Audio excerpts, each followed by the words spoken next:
Saya sebagai owner satu brand Fat, alhamdulillah saya sudah bisa rasakan dari hasil bisnis saya. Nah,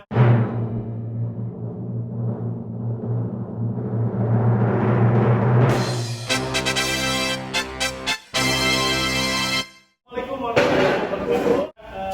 Terima kasih banyak buat abang-abang dan kakak-kakak saya. Dari kalau dibilang sukses sekali juga belum gitu ya, belum bisa mengimbangi guru-guru besar yang banyak ya jadi usaha. Tapi alhamdulillahnya saya punya satu usaha di luar dari musisi ini. Saya sebagai owner satu brand Fat, alhamdulillah saya sudah bisa rasakan dari hasil bisnis saya. Nah, basicnya saya seorang motivator. Jika saya berada dalam satu bisnis saya, saya adalah orang yang memotivasi mereka. Tapi dalam motivasi, saya melihat ada kebatasan, ada batas. Kalau saya motivasi, pasti yang mendengar hanya tim-tim di sekitar saya saja, atau yang punya hubungan langsung antara saya dengan bisnis saya. Saya berpikir, kenapa tidak saya membuat sesuatu yang berbeda, gitu kan? Saya punya satu tulisan tentang edukasi dan ternyata bisa dikulik menjadi sebuah lagu. Saya main ke Jakarta, boleh nggak saya mampir? Saya bilang, oh silakan bang, boleh. Ini humble sekali nih mbak. Jadi tapi ternyata saya main ke rumah Bang Posan. Di situ saya jumpa sama Wow dan teman-teman yang lain di sana. Saya cerita-cerita sambil main biliar, luar biasa. Ada studio, ada biliar lengkap tuh. Jadi saya berniat di situ. Boleh juga nih, Bang Posan kan musisi. Saya punya bisnis. Bagaimana kalau saya minta Bang Posan untuk mengcover salah satu jingle Bubble Parfum saat itu? Itu udah jadi, Mbak. Itu sudah jadi dan itu sudah sangat familiar di kawasan kami di Bubble Parfum kan. Sampai di situ saya ngerasa kok Bang Posan ini kok luar biasa. Kalau artis dimintai tolong, oh ini mungkin budgetnya besar sekali nih kan gitu kan. Tapi Bang Posan itu menganggap saya, mudah-mudahan benar ya, menganggap saya sebagai adiknya ya Bang ya. Luar biasa ya Bang Posan tuh menganggap saya seperti adiknya. Jadi dia nggak pernah ceritain tentang bla-bla uang segala macam. Dia cuma niat mudah-mudahan besar karena dia bilang bertemu dengan saya mengingatkan beliau dengan temannya yang dulu kan gitu.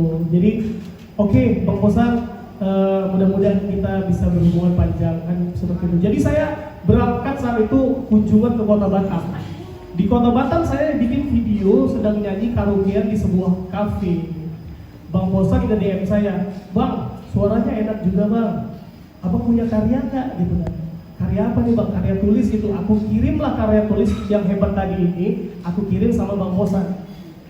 Gak tahu mau diapain sama Bang Posan, tiba-tiba 3 hari kemudiannya Bang Posan kirimin nada sama aku. Bang, ini nada luar ini lirik luar biasa dahsyat Bang. Aku ada kulik-kulik sedikit dan jadinya seperti ini. Coba Bang dengerin, Abang suka nggak? Aku dengerin lah nadanya itu. Kok bisa jadi begini gitu kan? Dan ternyata boleh nggak Bang aku coba pelajarin.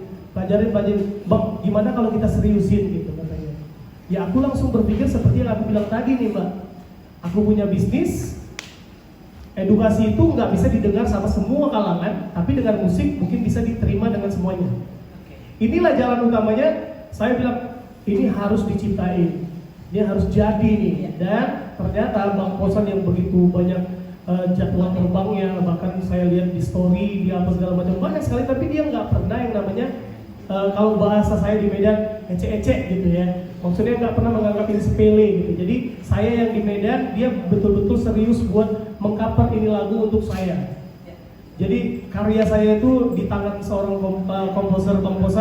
Jadi sesuatu yang luar biasa. Saya benar ya Mbak. Saya nggak pernah berharap terlalu besar tentang lagu atau single ini.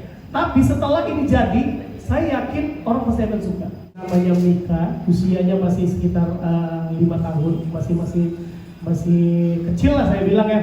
Tapi dia bisa hafal lagu saya. Dia yang masih umur 5 tahun, dia sudah hafal benar lagu saya tanpa melihat teks. Kalau lihat teks nggak mungkin, dia belum bisa baca. Tapi ketika dikasih mic, dan saya nyanyi lagu saya, dia hafal semua sampai nada-nadanya dia. Coaching aku pasti ngedirect nanti begini ya.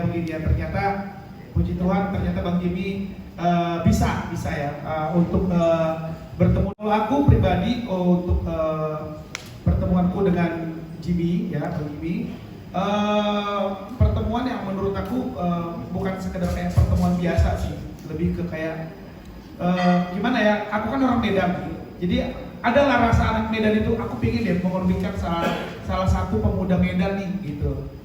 Kok yang dapatnya begini gitu, dapatnya kok Bang Jimmy, terus tiba-tiba pas dengar suaranya, oke juga kawan ini. Jadi udah nggak repot lagi untuk make up, memoles vokalnya udah nggak repot lagi, karena pada waktu take vokal pengerjaan ini, take vokal itu cuma butuh nggak nyampe 2 jam setengah gitu.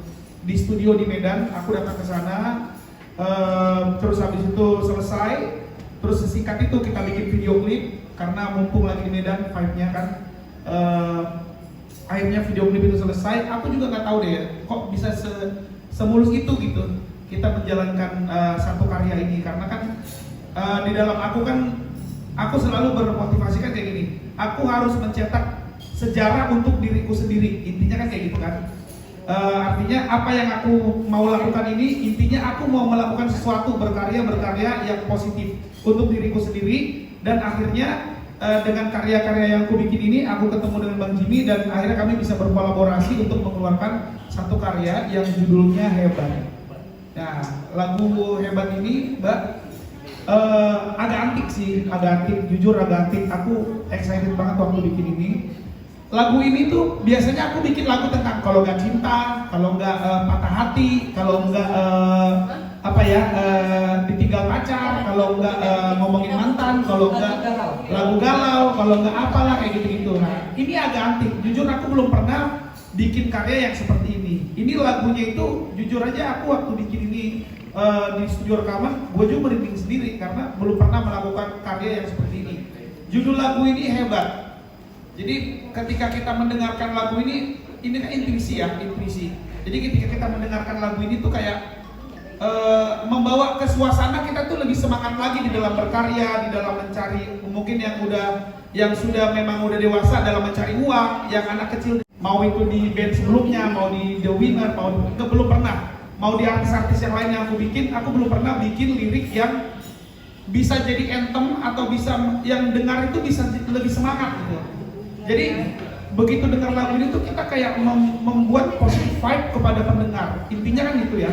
Jadi kayak semakin orang dengar lagu ini jadi kayak syiar gitu. Kayak syiar, wah iya ya bener juga ya gitu.